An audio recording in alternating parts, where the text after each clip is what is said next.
You ask Tiger to solve. This deals with linear equations with one unknown. The final result is x equals 3. Let's solve it step by step. Simplify the expression. Expand the parentheses. Multiply the coefficients. Simplify the arithmetic.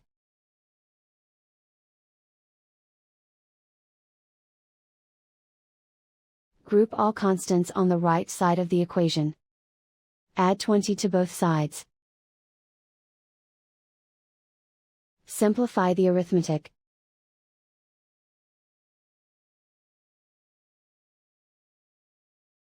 Isolate the y.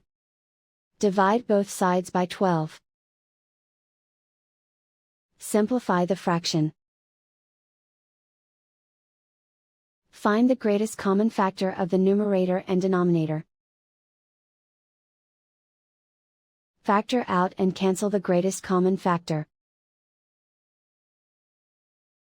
And so the final result is x equals 3.